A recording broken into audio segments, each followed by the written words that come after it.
여러분 안녕하십니까? KBS 뉴스 930입니다. 윤석열 전 대통령의 내란 우두머리 혐의에 대한 결심 공판이 조금 전에 시작됐습니다. 특검의 중형, 구형이 불가피하다는 관측입니다. 신현욱 기자가 보도합니다. 윤석열 전 대통령의 내란 우두머리 혐의 재판 변론이 오늘 마무리될 전망입니다. 서울중앙지법은 오늘 오전 9시 20분 윤 전 대통령과 김용현 전 국방부 장관, 조지호 전 경찰청장 등 8명의 결심 공판을 진행합니다. 특검팀의 최종 의견과 구형, 변호인들의 최종 변론, 피고인들의 최후 진술 순으로 이루어질 예정인데 피고인 8명에 대한 결심이 한 번에 진행되는 만큼 상당한 시간이 소요될 거로 예상됩니다.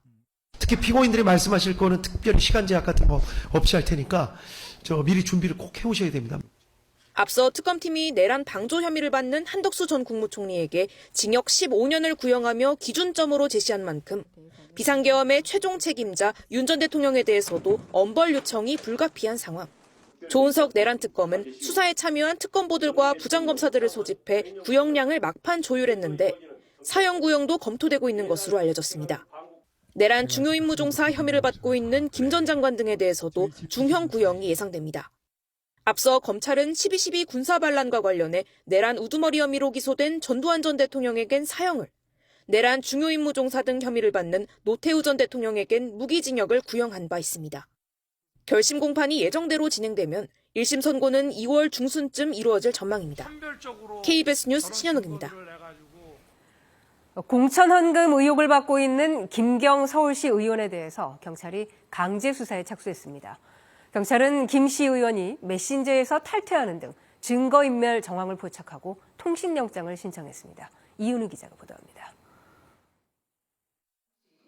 2022년 지방선거 당시 강선 의원에게 공천헌금 1억 원을 건넨 의혹을 받는 김경 서울시 의원. 어쨌든 그 1억 이렇게 그 돈을 갖다가 받은 걸 지금 사무국장이 그러니까 보관하고 있었다는 거 아닙니까?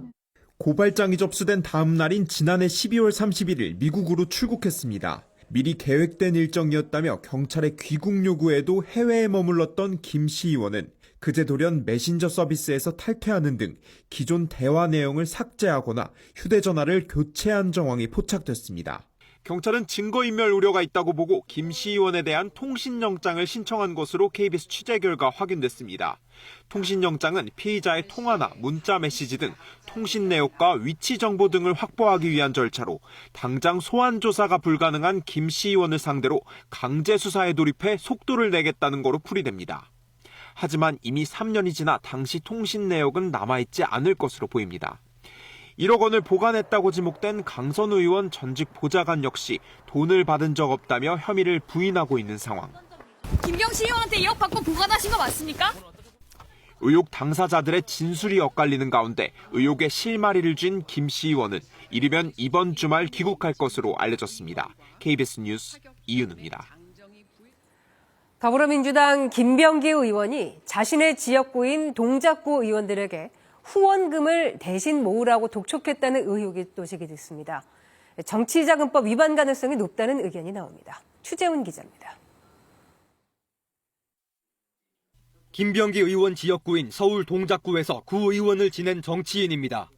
2018년 무렵 당시 김 의원 보좌관으로부터 후원금을 모아오라는 요청을 받았다고 말했습니다.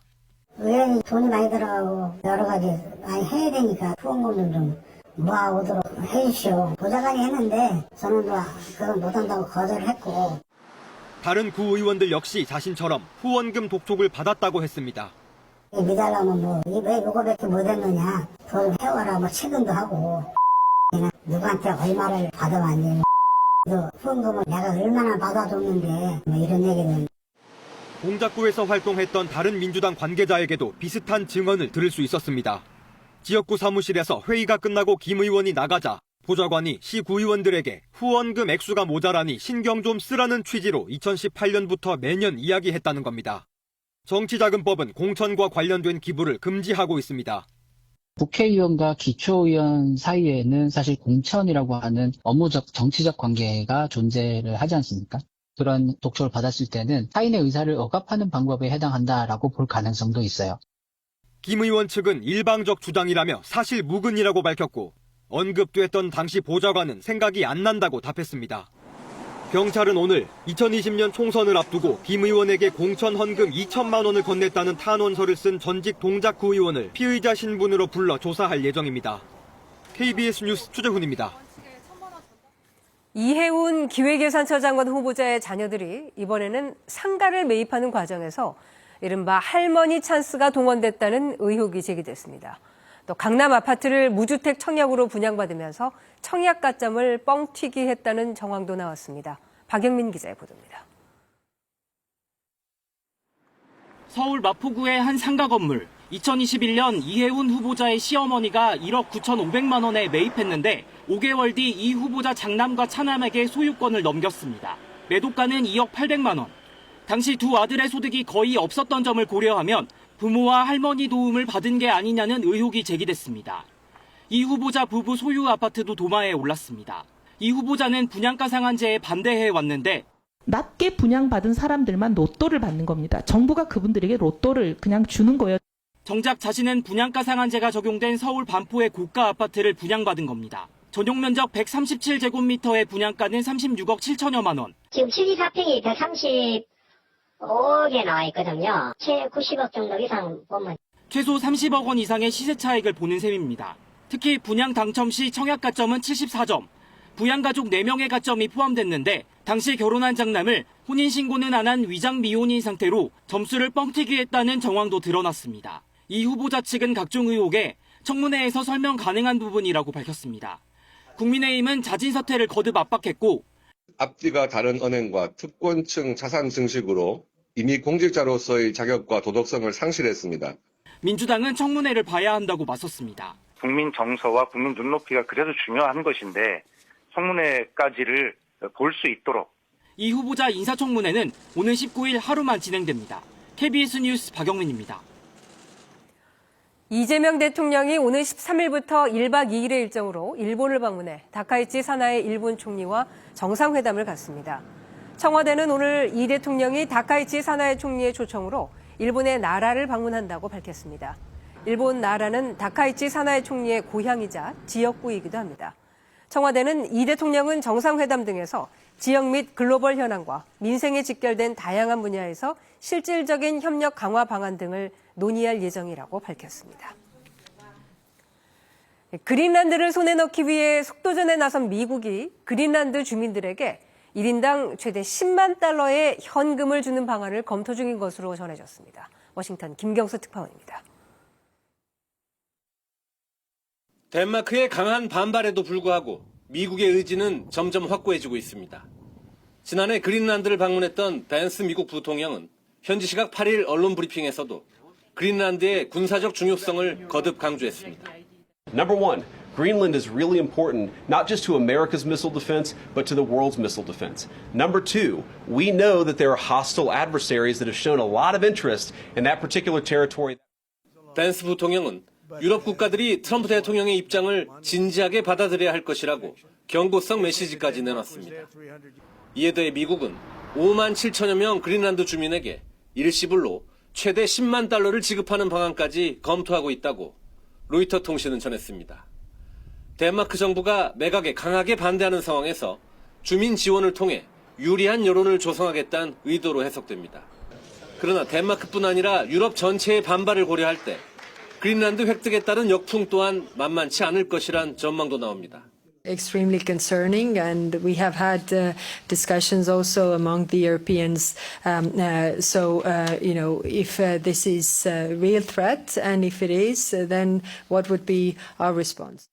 이런 가운데 루 국무장관은 다음 주 덴마크 측과 만나 그린란드 문제를 논의합니다. 백악관이 군사적 수단까지 언급한 상황에서 이번 회담에 세계가 집중하고 있습니다. 워싱턴에서 KBS 뉴스 김경수입니다.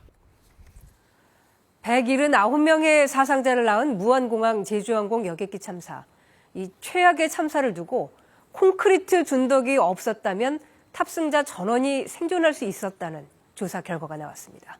윤아림 기자입니다. 랜딩 기어도 내리지 못한 채 무안공항 활주로에 동체 착륙한 제주항공 여객기. 활주로를 벗어나 콘크리트 준덕과 부딪힌 뒤 폭발했습니다. 콘크리트 둔덕 형태였던 방위각 시설 로컬라이저가 사고에 미친 영향을 분석한 사고조사위원회의 용역 보고서입니다. 충돌 시뮬레이션을 해봤더니 둔덕이 없을 경우 사고기는 동체 착륙을 하고 약 770m를 미끄러진 뒤 정지했을 걸로 분석됐습니다. 또 활주 시의 충격도 중상자가 발생할 정도의 크기가 아니었던 것으로 조사됐습니다. 콘크리트 둔덕이 없었다면 탑승자 전원이 생존할 수 있었다는 겁니다. 기 쉬운 구조물로 설치돼 있었다면 항공기는 담장을 뚫고 지나갔을 것으로 계산됐습니다. 담장 충돌로 인한 충격은 있지만 중상자는 승객 피해 원인에 대해서도 폭발과 화재로 인한 기체 파손에 따른 2차적 충격으로 추정됐습니다. 이 용역 보고서가 나온 건 지난해 8월. 그동안 사조위는 많았습니다. 결과가 1년이 지난 지금의 시점에야 나왔다는 게 조금 많이 우려스럽고요. 앞으로 국정조사에 대해서 그런 것들이 파헤쳐져야 된다라고 생각을 합니다. 사고 직후 로컬라이저와 관련해 법 위반은 없었다고 주장해 비판을 받았던 국토부. 이후 공항 안전 운영 기준에 맞지 않고 2020년 개량 사업 때 부러지기 쉽게 개선했어야 했다고 입장을 바꿨습니다. 국토부는 이번 조사 결과와 관련해서는 아직 입장이 없다고 밝혔습니다. KBS 뉴스 윤아림입니다. 참사에 발단이 됐던 조류 충돌과 관련한 평가 보고서도 KBS가 입수했습니다. 공항 내부만 관리하고 조류 감시가 허점투성이었다는 겁니다. 계속해서 이지은 기자입니다. 새떼와 부딪힌 후 연기와 불꽃을 내뿜는 사고기. 충돌한 건 가창오리물이었습니다. 무안공항의 조류 충돌 위험성 평가 결과 이 가창오리는 2단계 위험 수준인 경계로 나타나 위험도가 낮지 않았습니다. 이동 경로에 무안공항이 들어간다는 겁니다. 무안공항 항공기 주요 운항 시간대가 조류 이동 시간과 상당 부분 또 확인됐습니다. 보고서는 무안공항 조류 예방 시스템이 엿보기 이루어진 사례가 다수였. 식지나 유인시설 제거가 조치되지 않았다고 지적했습니다. 이른 아침이나 해질 무렵과 같은 조류 활동이 집중되는 시간이나 철새 이동기 등도 충분히 반영되지 않았습니다. 특히 가창오리와 같이 10,000마리 이상 군집 이동을 하는 조류는 충돌 위험이 더 큰데도 불구하고 공항공사에서 쓰는 위험성 분석 모델에 이런 부분은 빠져 있습니다. 보고서는 발견되는 조류에 따라 공항별로 감시 시스템을 차등적으로 마련할 것을 제안합니다. 하지만 지난해 4월 국토부는 모든 공항에 대해 반경 13km까지 조류 관리를 강화하기로 했습니다. 이렇게 하면 정작 참사 원인이었던 가창오리 때의 서식지인 영암호 등은 관리 대상에서 빠집니다. 13km에 대한 모니터링을 한다고 하면은 사실 14km나 15km 조류에게는 금방 접근할 수 있는 거리에서 철저히 대비를 해야 되는데 아직은 미진한 편이다. 국회 국정조사특별위원회는 정부와 공항공사 등이 조류 충돌 위험을 과소평가했는지도 조사할 방침입니다. KBS 뉴스 이지은입니다. 지난해 11월 경상수지가 31개월 연속 흑자를 기록했습니다. 특히 반도체 수출이 늘면서 상품 수지는 11월 기준 역대 최고를 기록했습니다. 한국은행이 오늘 발표한 국제수지 잠정 통계에 따르면 11월 경상수지는 122억 4천만 달러 흑자였습니다. 10월보다 흑자폭이 대폭 늘었고 31개월 연속 흑자로 2000년대 들어 두 번째로 긴 연속 흑자 흐름을 이어갔습니다. 항목별로는 상품 수지 흑자가 133억 1천만 달러로 11월 기준으로 역대 최고 수치를 기록했습니다. 이번에 KB증권 연결해서 오늘의 주식시장 알아보겠습니다. KB증권입니다. 코스피 시장 엿새 만에 하락 중입니다. 최근 단기 급등에 따른 피로감 등이 반영되고 있습니다. 상승 출발한 코스닥 시장 이내 하락 반전하는 등 나흘째 하락 중입니다. 이 시각 현재 코스피는 16.78포인트 내린 4,535.59에 코스닥은 3.83% 하락한 940.24에 마감됐습니다. 밤사이 미국 증시에서 다우지수는 올랐고 나스닥은 하락했습니다. 중소형주로 순환매 진행되며 러셀 2000 지수는 사상 최고를 기록했습니다. 코스피 시장 외국인 매도 속에 하락 출발했습니다. 개인과 기관은 동반 매수 중입니다. SK하이닉스가 12거래일 만에 하락 중인 가운데 삼성전자 약세를, 한미반도체와 LG이노텍, 삼성물산과 하이브, 고려아연 약세입니다. 반면 한화 에어로스페이스를 필두로 방산주가 좋은 흐름 보이고 있고 SOE를 비롯한 정유주, HD현대중공업과 한국카본 등 조선과 조선기자재 관련주 강세입니다. 코스닥 시장에서는 알테오젠과 파마리서치 등 제약 바이오주 상승 눈에 띕니다. 이 시각 현재 달러화에 대한 원화 환율은 1,452원 80전에 거래되고 있습니다. 지금까지 KB증권이었습니다.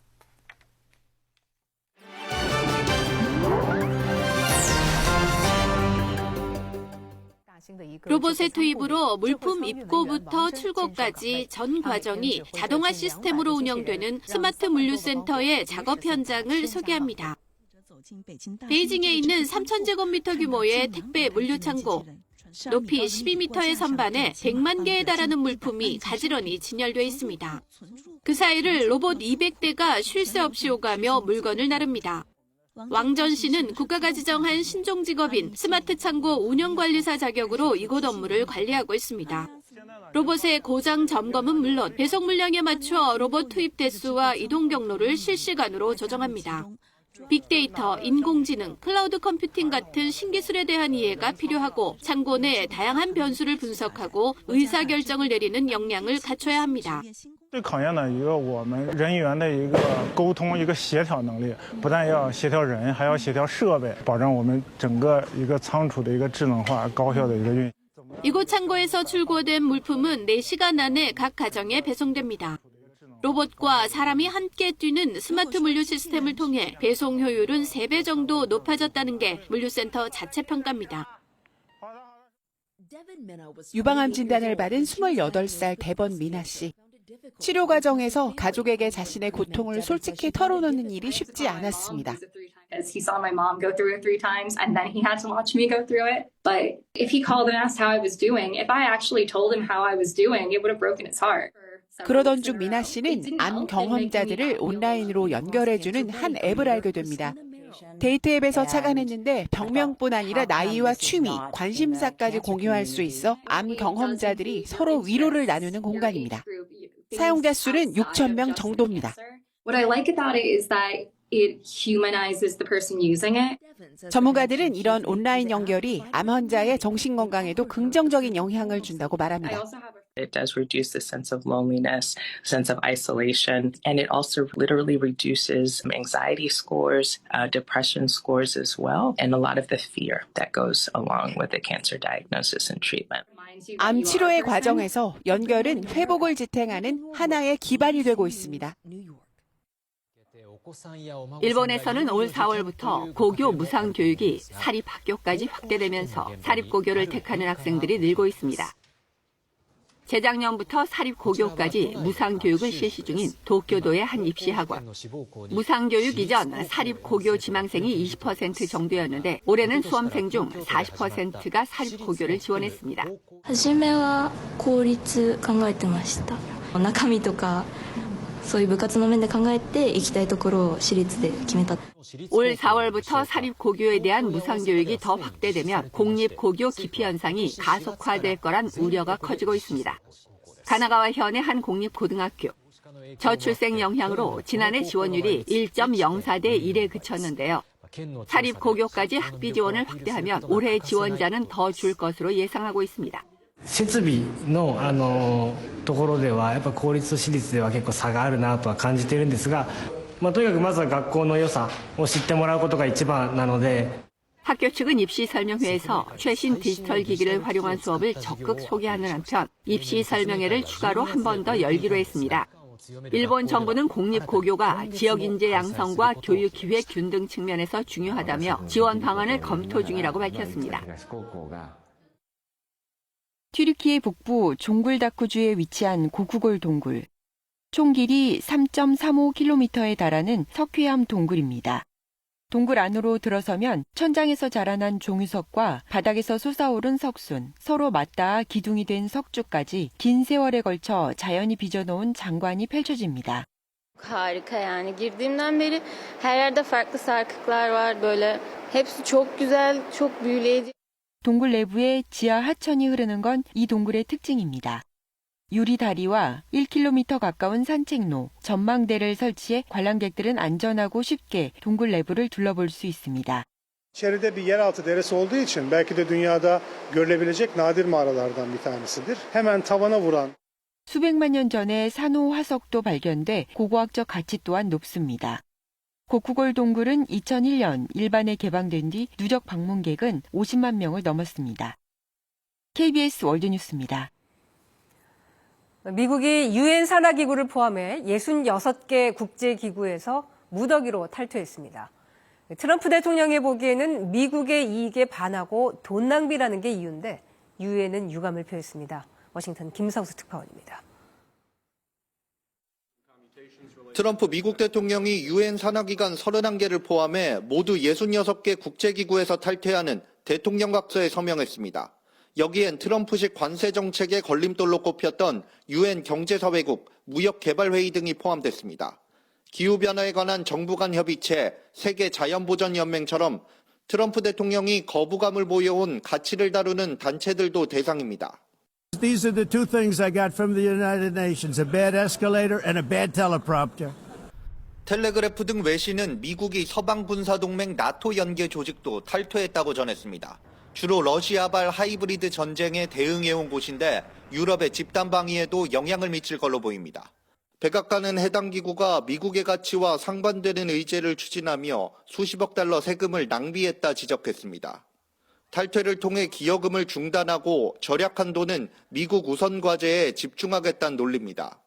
트럼프 대통령은 더 많은 국제기구와 절연할 가능성도 시사했습니다. 트럼프 대통령은 지난해 취임 첫날 편향성을 이유로 세계보건기구, 파리 기후협약 등에서도 손을 뗐습니다. The United States will not sabotage our own industries while China pollutes with impunity. 미국이 산하기관을 무더기로 탈퇴하자 구테우스 유엔 사무총장은 유감을 표했습니다. 시몬 스틸 유엔 기후변화협약 사무총장은 기후위기 시대에 엄청난 자책골이라며 재가입 의무는 열려있다 했습니다. 워싱턴에서 KBS 뉴스 김성수입니다.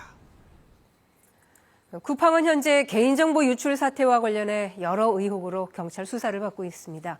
그런데 경찰이 헤럴드 로저스 쿠팡 대표에게도 최근 소환을 통보한 것으로 확인됐습니다. 최민영 기자의 보도입니다. 지난해 말 쿠팡 연석청문회에서 알려진 로그 기록 삭제 의혹. 쿠팡이 개인정보 유출 사태가 발생했다고 신고한 지난해 11월 19일 과기정통부는 곧바로 자료 보존 명령을 했는데 일주일쯤 지난 27일 쿠팡이 로그 기록 일부를 삭제했던 겁니다. 5개월의 분량의 홈페이지 접속 기록이 삭제됐음을 확인했습니다. 이거는 법 위반 사항입니다. 이 의혹을 비롯해 현재 쿠팡이 받고 있는 여러 의혹을 수사하기 위해 서울경찰청 쿠팡 TF가 최근 헤럴드 로저스 쿠팡 대표에게 소환을 통보한 걸로 KBS 취재 결과 확인됐습니다. 과기부의 수사 의뢰를 받은 경찰은 지난 6일 조사 담당 과기부 공무원을 불러 위법 사실 등 진술을 받았고 이후 수사 대상인 법인 쿠팡의 현 대표를 부른 겁니다. The investigation is ongoing. We're working daily, around the clock, with multiple regulators here in Korea as we learn and confirm the facts. 삭제된 기록은 2024년 7월부터 11월까지 5개월치. 지난해 대규모 개인정보 유출 사고가 나기 1년 전쯤 기록인데 경찰은 이 시기에 또 다른 유출이 있었던 건 아닌지 집중적으로 확인할 걸로 보입니다. 경찰은 로저스 대표를 상대로 개인정보 유출 당시 쿠팡 내부 보안 시스템에 허점이 없었는지와 함께 셀프 면죄부 논란이 일었던 쿠팡의 자체 조사에 대해서도 따져 물을 계획입니다. KBS 뉴스 최민영입니다. 칸 영화제에 초청된 마이 선샤인을 비롯해 이번 주에는 해외에서 먼저 주목받았던 일본 영화 두 편이 국내 관객들을 찾아옵니다. 또 키아누 리브스와 산드라 오가 펼치는 코미디 영화 굿포춘도 미리 만나보시죠. 개봉 영화 소식 김상협 기자입니다.